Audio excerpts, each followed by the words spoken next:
Hi guys and welcome back to the Mighty Blues. My name is of course Cameron and welcome back today to another live stream. It is Tuesday evening. I hope you all are doing well. We are back. Had a little bit of a break after the defeat to Bournemouth, of course. We did do the game review to that game last week. And then I thought, you know what?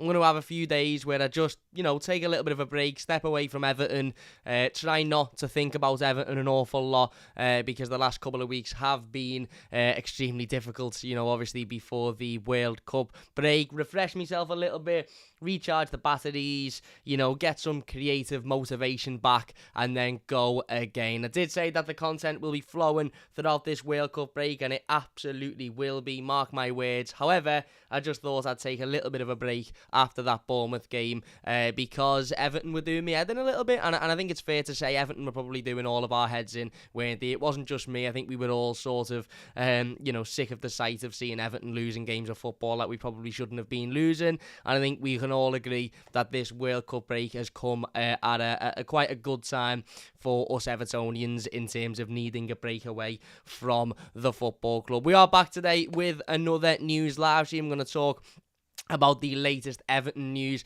and rumours. We've got talks about Anthony Gordon and his potential future. Obviously, a massive talking point throughout the summer transfer window, something that we spent days and days and weeks talking about was Anthony Gordon, whether or not he'd stay at the football club, whether or not he'd move to Chelsea or elsewhere. Well, we have had a rumour over the last couple of days suggesting that Chelsea and Tottenham Hotspur are monitoring Anthony Gordon ahead of the January transfer window. We're also going to talk about England's number one, Jordan Pickford, who of course had his opening World Cup fixture yesterday and was successful. England won 6-2, of course, against Iran. Jordan Pickford not having an awful lot to do in the game, made an absolutely wonderful save towards the end, conceded 2 goals, one of which was, the fault of the centre-backs, Harry Maguire specifically, and the other was a penalty that he was never going to stop. So overall, a pretty decent performance on the opening fixture of the World Cup for Jordan, but he is being linked with a potential move away from Everton Football Club as well. Everton target, or ex-Everton target, shall we call him now? Let's just call him Everton target for the sake of positivity. Mohamed Kudus has spoken up about a potential move that could have happened to Everton in the summer and how he felt about that at that time, as well as a number of other reports, a number of other bits and bobs of news that we are going to touch on in today's live stream. But before we jump into any of that, Everton have actually played a game of football since we last spoke. Now, obviously, we know Everton are currently over in Australia at the moment. They've been in Sydney for the last week or so during the sort of mid-season, pre-season training camp, if you like.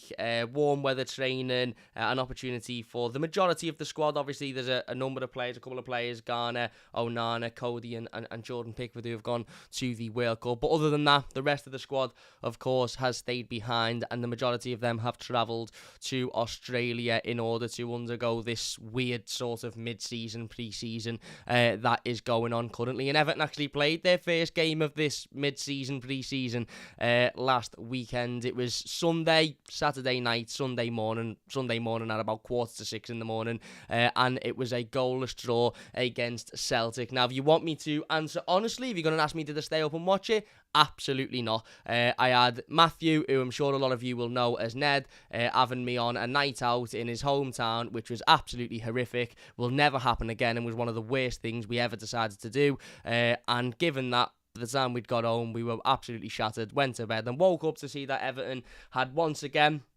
provided an extremely entertaining game of football for all of those Evertonians that either stayed up to watch or woke up extremely early in the morning to watch. No, in all seriousness, a goalless draw against Celtic. Everton, of course, winning the game on penalties. Anthony Gordon scoring the final deciding penalty to crown Everton as Sydney Cup champions, which is always nice. It's nice to go to bed and wake up to Everton winning a trophy. Of course, doesn't happen very often, and by very often I mean never. So it was nice to have that feeling. But no, in all seriousness, look, I feel like I could sit here and rant and rave about this for 15-20 minutes about the performance. I've watched the game since then, the highlights and obviously the full game back, and listen, it wasn't particularly entertaining. It wasn't a very good performance, and it wasn't anything that any of us are surprised by. Everton had opportunities in the game, namely Neil Mowbray having an opportunity which he decides to dink over the bar. I say decided as if he had any real choice. It just wasn't a very good, it wasn't a very good show of quality from him, to put it nicely. Damari Gray had a couple of opportunities that he missed. Anthony Gordon looked a bright spark, but again, this isn't anything that we haven't seen before. Anthony Gordon is more than capable of looking bright in certain games, and then is more than capable of absolutely disappearing in other games when we need him the most. So it's weightless me sitting here and analysing this game and digging deep into it and really getting into the nuts and crannies of what effectively was a pre-season game of football that didn't really mean anything and didn't really tell us anything that we didn't already know. Now, I have seen some people sort of saying, well, let's not worry about it, it's nothing really to worry about because it's only a mid-season break and it's only a friendly and this, that and the other. I would disagree with that, because this isn't like, it's not like we're in June or July and this is the start of a pre-season campaign and the players have all been away for 5, 6, 7 weeks and they're not fit and the sharpness is a little bit off and their, match quality is a little bit off because they've been away on holiday or whatever. It's not like that whatsoever. These players were playing Premier League football last week. So a performance like this isn't really something to sit here and say, oh my God, don't worry about it because it's only pre-season. Reality, it's a sign of just how poor this team is at the moment in terms of quality, certainly in that final third. Defensively, once again, we were okay. And as I said, I think by and large, for the majority of this season, defensively, we've been okay. Obviously, no Jordan Pickford and no Connor Cody in that defence. But going forward, we didn't learn anything that we didn't already know, did we? We need a striker in January, absolutely without a doubt. And we need, for me, 2 wingers in January. And that's why it's really, really interesting when we move on to talking about the rumours regarding Anthony Gordon and Jordan Pickford. Jordan Pickford a little bit different because I wouldn't be selling our number 1 goalkeeper in January. But if a lucrative offer, let's say, comes in for Anthony Gordon in January, I think Everton would be absolutely stupid to turn it down, considering how desperately we are in need of reinforcements at that top end of the pitch. Because, as we saw once again, albeit it was only a friendly, albeit it was only a mid-season, pre-season game, again, as I said, these players were playing Premier League football last week, so it's not like there's that excuse of they're not fit or, this, that and the other. These players should have, again, I don't want to say should have been more than good enough to go out and beat Celtic, because Celtic are a decent team, obviously a Champions League team and Scottish champions, but the chances that we had that we missed aren't a surprise to us. And though these are chances that these players will miss in the Premier League as well, it's not just like they're only missing them because it's a pre-season game or it's a mid-season game and friendly and they're not really arsed. These are chances that these players would miss week in, week out in the Premier League. So, again, not something I'm overly impressed by, but it was always going to be the case, wasn't it? I mean, if we were going to go out there and beat them 5 or 6-0, I wouldn't be sitting here going, oh my God, we're amazing, we're going to go on and we'll be brilliant for the rest of this season. If we'd have lost 4 or 5-0, I wouldn't be sitting here saying, oh, don't worry about it, it's only a pre-season game. These games for me are very much of a muchness, and by that what I mean is they're great for fans over in Australia, who wouldn't usually be able to watch Everton and wouldn't usually get the opportunity to see Everton live, to go and watch Everton and to go and witness, the football club that they dedicate their lives to and supporting week in, week out. It's great for those fans to be able to witness Everton live. It's great for, the football club to be able to bring in more finances and obviously the money that will be will be brought in by this tournament. All of that is all well and good, but in terms of actually showing us anything worth noting in terms of the quality of the squad or the progression of the squad or where we are at the moment, they're pretty pointless, both of them, the Celtic game and the game on Wednesday tomorrow against Sydney, is it, or I don't even know where at this point who we're playing. That's how much I sort of disassociated myself with Everton after the break. It was almost sort of like, yeah, right, this Australian tour, I'll watch the highlights and I'll have a little look and I'll keep an eye on it, but I'm not really, I'm not particularly too interested because we don't learn anything for it. We are playing Western Sydney Wanderers, of course. It's on Wednesday. I don't know whether it's late tonight, early tomorrow morning. Yeah, somebody will tell me in the comments. But yeah, again, as I said, they're not games that we're going to learn anything from, to be perfectly honest with you. And David says, did you see them taking shots on goal in the latest training clip, looking accurate? It's all a load of shite, mate, if I'm being honest with you. I'm not saying this to piss on your parade, or I understand when people watch the training clips and go, oh, look at this, look, they're accurate. I've watched training clips of Everton all season. Every single time Everton put a training video up, the players look sharp, the players look accurate. Neil Maupay scoring 10 chances out of 10. He's hitting the left bin, he's hitting the top bin, left top bin, right bottom bin. He's chipping the keeper, he's going round the keeper. They look absolutely brilliant every time they put a training clip up. And then we play on the Saturday against the Premier League team that we should be beating at home, and they couldn't hit their undies with a fart. So I don't really pay much attention to the training clips. I'll watch them because I'm an Evertonian and I like to watch them, and I like to see what goes on behind the scenes with relationships and, you know, with what's going on in training, etc. So I will watch and I will get involved with that. But in terms of watching and taking anything from it, in terms of the quality I'm seeing, I don't really take anything from it, because, as I said, I've seen so many of these training videos where a week before a game the players have been absolutely shit hot, and then it gets to a Saturday or a Sunday and they completely capitulate. So yeah, again, we won the game, which is great. Won it on penalties to win the Sydney Cup, which, I don't know, might give the players a little bit more confidence. I suppose it's good that they're over there, you know, keeping up that match fitness, keeping up that sharpness. And I suppose playing games is better than not playing games during this break. I suppose being able to go there and play 90 minutes and, you know, have it doing that in those warm conditions and you know, it will hopefully make the endurance and the stamina of these players better when they come back after the World Cup break. And obviously they're playing in much different conditions over in England. But in terms of the quality and, you know, what we're actually witnessing, I'm not really taking anything from it whatsoever. I'm not sitting here going, that doesn't matter because it's only pre-season. I'm sitting here as worried as I was when I watched this team concede 7 goals in the space of a week to Bournemouth. I'm watching as worried as I was when I watched Leicester turn us over a couple of weeks ago, who aren't very good. But we won. And Anthony Gordon scored the winning penalty. And, you know, I've seen the pictures. To be fair, the best thing to come out of that game was all of the pictures of the Evertonians in the stands who celebrated that winning penalty like it was a Premier League win or an FA Cup win or whatever it was. And that is great to see. I've got absolutely nothing against that. I know some people will look and go, oh, look at that, it's embarrassing, it's only a friendly. No, for me, that's utter nonsense. That was absolutely brilliant to see that, because a lot of those people will have supported Everton for 10, 15, 20, 25 years and will have never got the actual opportunity to watch this Everton team, or any Everton team for that matter, play in the flesh in front of them, in front of their very eyes, for whatever reason, because we are, you know, across the other side of the world. And a lot of those fans will religiously get up at 2, 3, 4, 5, 6 o'clock in the morning to watch Everton Football Club, you know, on their days off, or even when they're in work, they'll get up before work to watch Everton. And, you know, we sit here all we like and talk about the dedicated fans of this or any football club, you know, the fans that go away and the fans that go at home every week. And,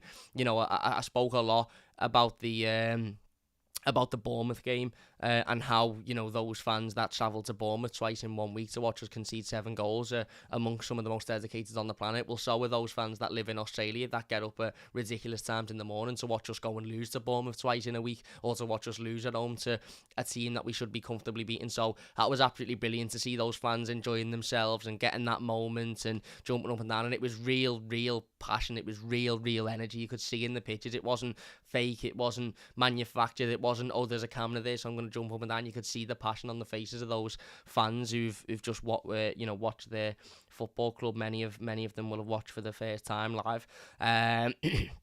So yeah, it was good that we won. It was good that, you know, we got over there and we could play in front of those fans. And it's good that the players are, you know, continuing to keep that fitness, keep that sharpness, and playing games to do that as well. In terms of learning anything from that game or learning anything from the game, you know, tomorrow, I don't think we'll learn anything, to be honest with you, because it's nothing that we don't already know about this team, and that is that we are lacking massively up front, and we're lacking quality up front as well. And that is something that, for me, as I've said before, and I will say it again, will only be changed in the January transfer window, when we can go out and when we can, when we can invest some money into some players. Talking about the January transfer window, that leads us nicely on into the first couple of transfer rumours of the day. We are in a World Cup break. We are in November. Football, Premier League football, does not return until Boxing Day. Boxing Day is just a week before, obviously, the January transfer window opens. So, naturally, over the course of the next 4, 5, 6 weeks, we are going to get transfer rumour after transfer rumour after transfer rumour, linking players upon players upon players with moves away from clubs, moves to clubs, because, we're getting to that time of year where these rumours start to creep up. And we saw the first real rumour regarding Everton Football Club last week, and it was involving Anthony Gordon. According to Alistair Gold, who is a Tottenham Hotspur correspondent for Football.London on social media, he's also, according to his bio, he has had the pleasure of being the sports editor at various newspapers, so fair enough. He said that Tottenham and Chelsea are both still interested in Anthony Gordon, and Tottenham will monitor Gordon ahead of a January transfer move. Now, this is really, really interesting, because this, for me, shows that the interest in Anthony Gordon, especially from Chelsea's point of view, because Tottenham were interested in the summer, but certainly weren't as interested as Chelsea were. And it's interesting this because I was of the mind in the summer that the interest for Anthony Gordon may have just been Todd Bowley, having a look at a young player who was doing relatively well at that time, had scored a couple of goals in the Premier League, and was just willing to throw, whatever money it needed, or whatever money, they felt it needed to try and get him to the football club because he'd had a decent start to the season. I then thought, well, this will be now really interesting to see how teams like Chelsea react in January, given Anthony Gordon, since the end of the summer transfer window, hasn't particularly been great, as he's had a couple of performances where he stood out and he's looked impressive and he's looked good, but for the most part he's been very subpar, he's been below expectation, and he's been nowhere near the level that he would have to be to get into a Chelsea team, or even a Tottenham team, given their attacking options as well. So when I seen this rumour the other day, I was really, really interested, because it was almost like, right, okay, this means that it wasn't just a shit, he's the hot young prospect on the market and he's doing well at the moment, let's go and get him. But it was clear that there was a plan behind it and there was some sort of substance behind it, because they're still wanting to bring Anthony Gordon in, or certainly the reports suggest they're still wanting to bring Anthony Gordon in, even though he hasn't really lit the world on fire since that summer transfer window closed. Look, for me, again, we can sit here and we can debate, all day, all night until the cows come home about Anthony Gordon and whether or not he wants to leave Everton Football Club, and his attitude and his commitment and this, that and the other. I don't really think that is a real relevant point of conversation at this point for me. The reality is, for me, I don't know what a suitable offer would be for Anthony Gordon in the eyes of this football club. Whether that would be £40 million, whether that would be 50 million, whether that would be 60 million, I don't know. There was a lot of reports in the summer that, were suggesting that Everton would offer £60 million and rejected it. Then there was a lot of other reports that I lead to believe are true, stating that Everton were never offered anywhere near £60 million, and that was why Anthony Gordon was never, that was never on the table. So it really does depend on what you believe and what you've read, where you've read. But it would be interesting to see where Everton value Anthony Gordon at this point. I think if Everton were to get a decent offer for him, and obviously that is a very subjective word, a decent offer, some people in the chat would say £25 million at this point would be a decent offer for Anthony Gordon and get him gone. Other people would say, because of his age and because of his, because of the want and the demand behind him, it's 50, 60 million still, as it was in the summer. I don't know. But put it this way, do I think Anthony Gordon saves Everton from relegation this season? No, I don't. I really, really don't. Do I think Anthony Gordon scores the goals needed to keep Everton afloat this season? No. Do I think Anthony Gordon puts in the performances needed to keep Everton afloat this season solely on his own? No. Do I think selling Anthony Gordon and bringing in a couple of players that we may be able to get for the money that we bring in for Anthony Gordon could potentially save Everton's season, or certainly improve our forward line to make sure that we're not in the same predicament as we were last season? Probably yes, if the money is spent well. Now I say if the money is spent well because we had money to spend on the forward line in the summer, and we spent £35 million on two players that we could have gotten much better than in those areas. I said it a couple of weeks ago. I don't know whether I said it after Bournemouth in the Cup or after Bournemouth in the league. If Everton have to sell in January to buy, then we have to sell in January to buy. And let's be honest, there's only really 2 players who could be sold in January that would be able to, would allow us to then, go on and significantly improve the squad. Now, I know you could say, but what about Meenan and Keenan? Yeah, we could get rid of all of these players, but we'll probably get about 15 million quid for those players combined. There's only 2 real assets that Everton could sell that would bring in substantial amounts of money for us to be able to go and improve this squad drastically. And for me, that's Jordan Pickford and Anthony Gordon. Now, maybe Dominic Calvert-Lewin, if he gets himself back to fitness and has a really good, a few games after the World Cup break. But it's Anthony Gordon and Jordan Pickford. Now, I think selling Jordan Pickford in January would be ridiculous, given how important he was towards the back end of last season and how vital he was in our survival. Anthony Gordon, however, again, I don't know. Again, I don't want to sit here and entertain conversations that might need to be entertained. And I understand people are saying, oh, well, he's had a good, he scored the winning penalty and this, that and the other, and he might come back with loads of confidence, etc., etc. Reality is, if we get a decent bid for him, I think we'd be silly to not sell him, given the money we could then reinvest in better players in the squad, another striker and a couple of other wingers that offer more than what he does. Now, yes, that could be a risk, and yes, Anthony Gordon could go to Chelsea and become the best young player in the world, and we could all be sitting here saying, why did we ever sell him? But he's not showing that at the moment.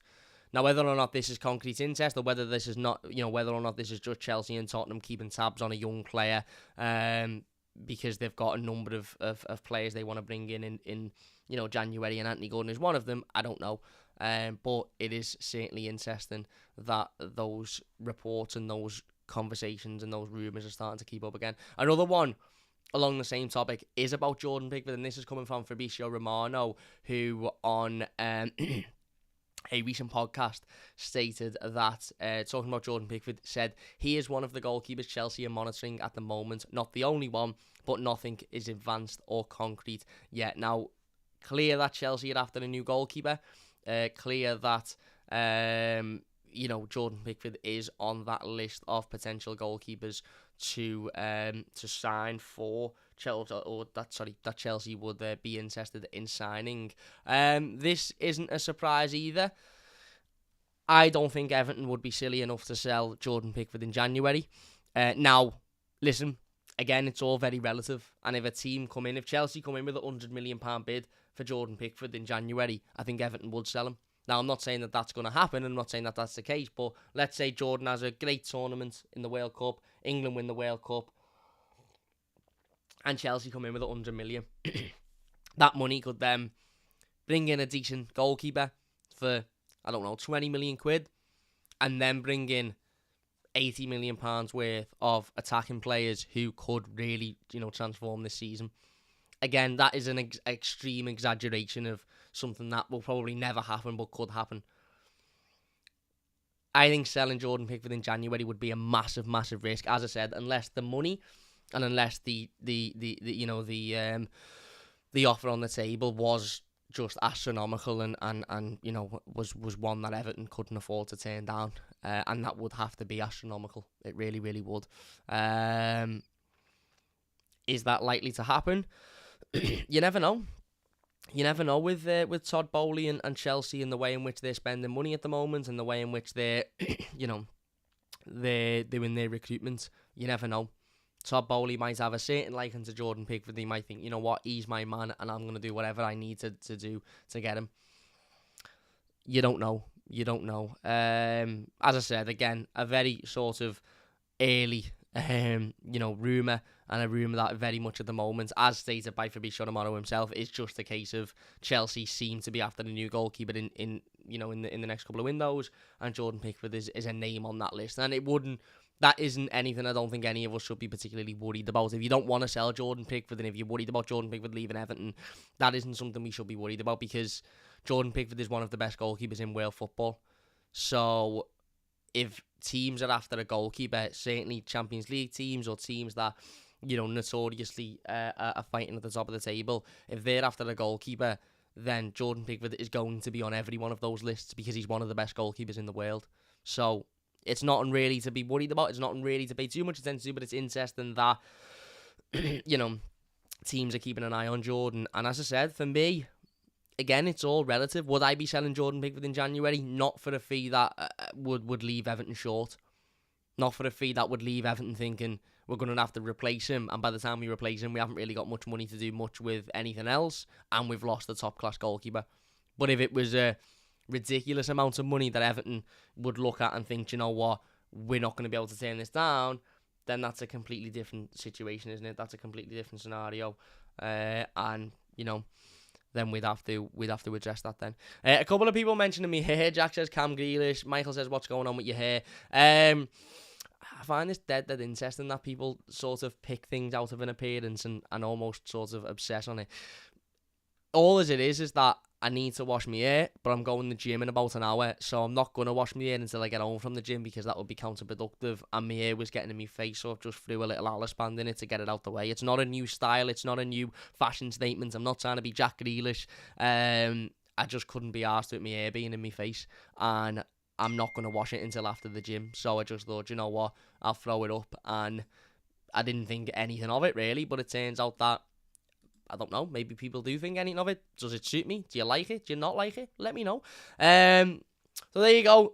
Anthony Gordon, Jordan Pickford will either leave Everton in January. The answer is we don't know. We'll wait and see. If I had to pick one to leave now, it would be Anthony Gordon. However, again, it would have to be relative. It would have to be for an amount that would pretty much guarantee Everton could go out and improve the squad. Otherwise, we're just losing a player, one of the only ones in the squad that scores goals. Now, I know some people are saying, get him sold, he's not that good, this, that and the other, but if Chelsea come in for 20 million and say, get him sold, and then Everton have got a list of 5 wingers, and every one of those 5 wingers, their clubs go, no, we want 40 million for him, and Everton go, well, we can't afford 40 million because we've only got 20 million for Gordon, then where does that leave us? Going and bringing in a winger that nobody really wants, that isn't really good, to replace a young lad that, okay, isn't particularly great at the moment, but, it's pointless then. If we get a stupid amount of money, then yeah, absolutely. Go out and bring in, go out and sell and bring in somebody that you can guarantee is going to come in and improve this team. I don't know. We'll wait and see. Anyway, obviously, as we mentioned before, Everton did play their pre-season game in Australia against Celtic on Sunday. A little bit of injury news coming from that game. Tom Davies had picked up a knee injury and therefore has left Everton's tour of Australia to return to the UK and to be assessed on that knee injury. And Yerry Mina picked up a hamstring injury during the win against Celtic and will have a scan on that. I'm not too sure whether he is returned to England for that scan or whether or not he is just going to have that scan over in Australia, but he did pick up the the hamstring injury over there, and it further cements Yerry Mina's Everton career for me, and cements in the sense of that I don't think Yerry Mina will be an Everton player come the end of January, and I think if Everton can get anywhere near a decent amount of money for him, then Everton should be snatching whoever's hand off it is for that money, because the reality is he's not getting in this team over Conor Cody and James Tarkowski, and he spends the majority of his time out injured, and even when he's fit, he comes back and picks up another injury again. So listen, as much as I love Yerry Mina, as much as he seems like a great fella, as much as I think his personality and his character will be missed around the dressing room, and as important as I think that is, you can't afford to have a player on the wages that he's on who offers very little footballing wise.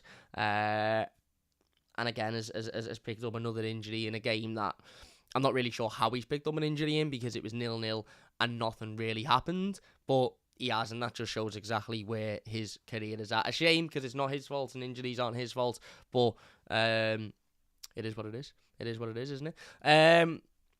Another sort of transfer rumour, not so much of a transfer rumour as per se, but certainly a player that was heavily linked with Everton in the summer, certainly a player that we sat and spent hours upon hours upon hours chatting about in the summer, Mohamed Kudus of Ajax. He has come out in a recent interview with Joy News on TV, which is a 24/7 TV news channel in Ghana. He had an interview, I assume, talking about the World Cup. I assume talking about international football. I assume talking about, I don't even know if Ghana are in the World Cup, actually. I assume just talking about, the whatever is form at the moment. Ajax, they are in the World Cup. They play Portugal on Thursday night. But yeah, he's done an interview. And he's spoken about Everton. He's spoken about the reports and the rumours in the summer of him potentially joining Everton. He has said, I was really close to joining Everton. I thought it was a good project for me and I felt I should try it. He then went on to say, I spoke to Lampard. I had a chat with him to know the project they have for me, what he thinks about me and how he sees me as a player, because definitely that would be the green light for me to decide if I want the move. So very much sort of not saying I wanted the move, not saying I didn't want the move, pretty much just saying I spoke to Everton because it was an option.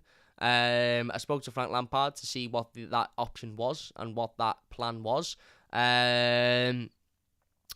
And then leaves it at that, really. Now, I understand that because, he's not going to come out and say, I'd still like to go to Everton because he's doing well at Ajax at the moment. He's had a really good start to the season. His performances in the Champions League were excellent. His goal scoring has been brilliant this season so far. And he is exactly the type of player that Everton needed in the summer. Shock. Not Everton being linked with a player that we needed that we didn't end up getting.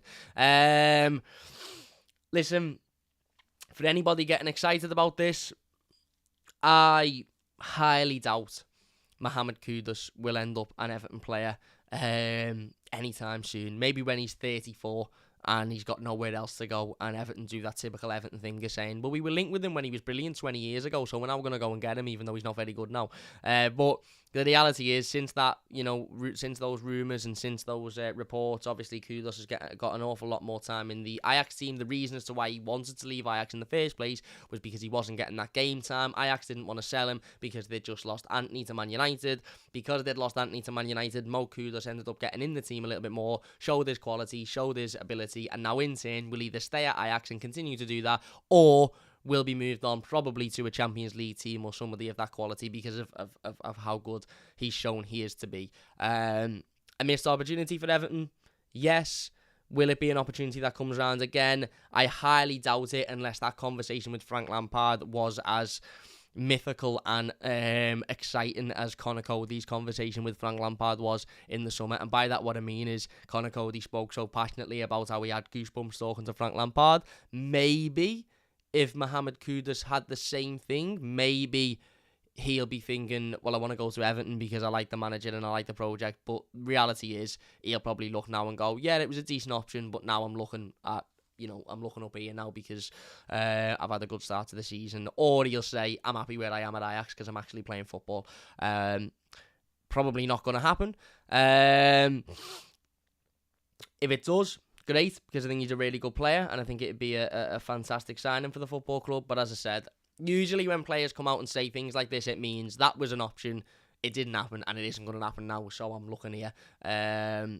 But we'll wait and see. And the final transfer rumour, I suppose, is coming out of Sky Germany, and that is that Everton and Benfica are interested in Hoffenheim midfielder Dennis Geiger. The 24-year-old's contract expires at the end of the season, and German sides are also interested. I can't lie, I don't know an awful lot about Geiger himself as a midfielder. Interesting that Everton are targeting midfielders though in the January transfer window. I wouldn't be targeting midfielders if I was Kevin Thelwell, but what do I know? I would be targeting forwards, a striker, and two wingers to be specific, to be precise. But what do I know? What do I know? We'll see how that one, progresses over the coming weeks, and we'll see if anything more comes of that, or whether it's just a rumour of Everton being in. As I said, we're going to get a lot of rumours about Everton being interested in X, Everton being interested in Y, Everton being interested in, because Everton will be interested in a lot of players, and therefore, those rumours and reports will come out in the same way as that Chelsea interested in Jordan Pickford. I'm sure Chelsea are interested in a plethora of other goalkeepers as well, but because it's relevant to Everton, we'll hear that news. Whether or not anything comes of it, we'll wait and see. In other news, obviously, as I mentioned, Everton goalkeeper Jordan Pickford played the 90 minutes yesterday in England's 6-2 win over Iran in their opening FIFA World Cup 2022 fixture. Conor Cody was an unused substitute in that game, and Idrissa Gana Gueye also played the full 90 minutes in Ghana's 2-0 defeat to Holland. Really narrow defeat. I think both goals were scored in the 95th and 98th minute last night, and he also was taking corners for Senegal as well, which is really interesting. As I say, Holland for Holland. Obviously, Ghana played for Senegal in that game, and unfortunately, as I said, was subject to a 2-0 defeat, tight defeat, a defeat in which ex-Everton player Davy Klaassen scored the second goal in, which was always nice. But in that game, Senegal decided to have Idrissa Gana Gueye taking corners, which was great.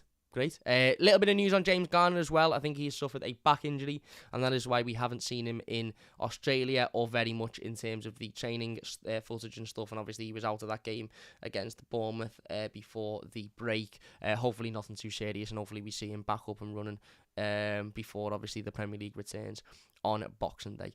Richo says 64 today. Happy birthday, my mate. Hope you're doing well. The Blues says, haven't seen loads of Geiger, but from what I've seen, he looks similar to James Garner. I think that will be a Decore replacement. Yeah, another player who Everton should be looking to move on in January. Yeri Weetabix, somebody says. And the Blues says, let's hope Kudus looks at us and says to himself, no chance I'm getting benched in that team because there'll be better teams than us after him. Yeah, I think there's better teams than Everton that will be after Mo Kudus, in which he'd walk into. Anyway, I don't think Everton are the only team he would guarantee to walk into. He'd walk into a lot of teams that are in a much better position than what Everton are.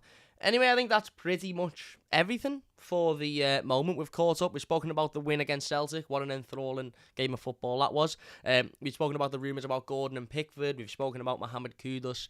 That pretty much leaves us up to date. As I said before, I do apologise about the lack of content last week. I just needed a little bit of a break from it all, to be honest with you, to recharge my batteries and to to be able to go again and get that motivation back and get that creative spark back. We will be back with the content. It will be back flowing as always. We are going to do another live stream over the next couple of days, rating every summer transfer so far and how they're doing at Everton in terms of Everton summer transfers. Not everyone ever, because that would just be stupid, but every Everton summer transfer: Dwight McNeil, Neil Maupay, Gana Gueye, Onana, Conor Cody, James Tarkowski, the whole lot. We're going to have a chat about all of them and how well they're doing at Everton Football Club at this moment, during this season break, if we'll call it that. Anyway, big thank you all for watching. If you have enjoyed this one, please do leave a like. We will be back over the next couple of days. As I said, if you're new to the channel, don't forget to subscribe. That would mean a massive amount to me as well. Big thanks to everybody in the live comments for getting involved. I really do appreciate it. And if you're watching the YouTube video, leave your thoughts down below and we'll get involved with as many of them as we can as well. But big thank you all for watching. Leave a like if you enjoyed this, subscribe if you're new, and we'll see you soon.